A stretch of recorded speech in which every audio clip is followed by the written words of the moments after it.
সূরা আত-তাকবীর। রহমান রহিম আল্লাহ তাআলার নামে।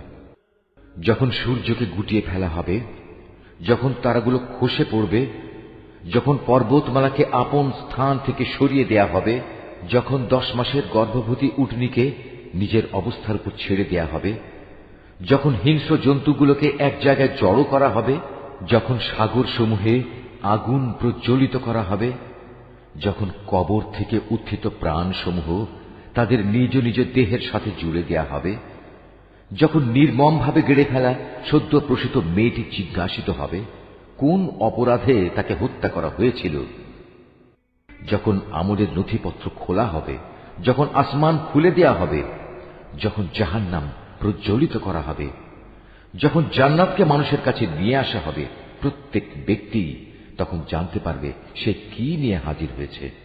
শপথ সেসব তারকাপুঞ্জের যা চলতে চলতে পেছনে সরে যায়, আবার যা অদৃশ্য হয়ে যায়। শপথ রাতের যখন তা নিঃশেষ হয়ে যায়।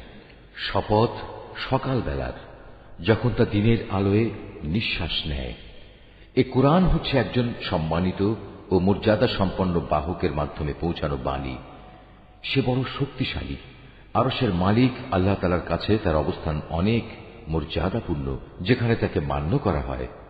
অতঃপর সে সেখানে গভীর আস্থা ভাজনও। তোমাদের সাথে কিন্তু পাগল নয়, সে তাকে স্বচ্ছ দিগন্তে দেখেছে। অদৃশ্য জগতের ব্যাপারে তিনি কখনো কার্পণ্য করেন না। এটা অভিশপ্ত শয়তানের কথাও নয়। অতএব তোমরা এর থেকে মুখ ফিরিয়ে কোন দিকে যাচ্ছ?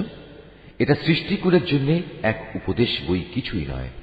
যারা সঠিক পথ ধরে চলতে চায় এটি শুধু তাদের জন্য উপদেশ। আসলে তোমরা তো কিছুই চাইতে পারো না। হ্যাঁ, চাইতে পারেন একমাত্র আল্লাহ তাআলা, যিনি সৃষ্টিকুলের মালিক।